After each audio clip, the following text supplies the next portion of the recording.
In 1492, Christopher Columbus sailed west from Spain across the Atlantic Ocean.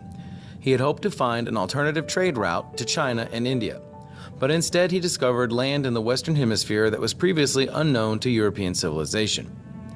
After his arrival in the West Indies, a flood of explorers from Spain, Portugal, Italy, and England followed. Each had their own route or destination in mind, but they all shared a common purpose: to spread Christianity, to find wealth or riches, and to gain power and territory for their homeland. The reasons for European exploration are commonly referred to as the 3 Gs, or God, Gold, and Glory. A century later, Spain had established many growing colonies in Central and South America, while the British have their sights set on the colonization of North America. After an early failure at Roanoke, the British established their first permanent colony in 1607 at Jamestown, Virginia. It was a harsh life for the first settlers, but the colony survived after the introduction of the tobacco crop to the rich, fertile soil. Just a few years later, in 1620, religious separatists or pilgrims arrived in Plymouth, Massachusetts in search of a home where they would have the freedom to practice their own religion. In what is called the Great Migration, they were followed by tens of thousands of Puritans who would arrive in New England over the next decade, forming new colonies as they expanded. Settlers in the New England colonies, like Massachusetts, New Hampshire, Connecticut, and Rhode Island, found it difficult to farm because of the rocky soil and cold climate of the region.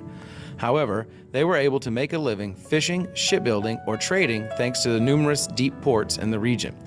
The focus on family and religion remained important to settlers in all of the colonies. Pennsylvania, New York, New Jersey, and Delaware were settled in the region known as the Middle Colonies. Most of these colonies were founded in order to take advantage of the farming, fur trapping, and trading prospects.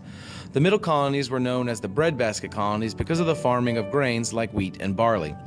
Pennsylvania was founded as a refuge for Quakers, and their acceptance of all religions made the Middle Colonies the most tolerant of the colonial regions. In the southern colonies, settlers of Maryland, Virginia, North Carolina, South Carolina, and Georgia shared in the desire to find wealth through agriculture and the farming of cash crops like tobacco and cotton.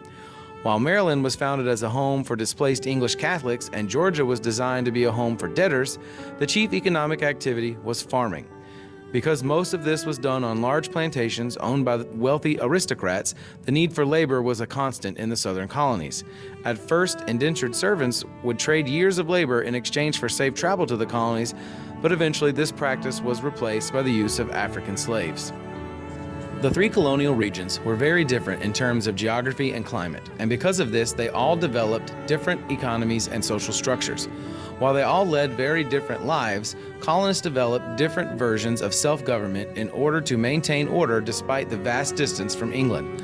The Virginia House of Burgesses became the first representative assembly in the colonies just a year before the Pilgrims introduced majority rule through the signing of the Mayflower Compact in 1620. Later, the Fundamental Orders of Connecticut would serve as an early example of a constitution and lead to town meetings across New England. New ideas from across the globe also influenced the colonies during the early 1700s. The First Great Awakening led to the spiritual revivals in the colonies where churchgoers were encouraged to seek out a more personal religious experience rather than blindly follow the traditions of the past.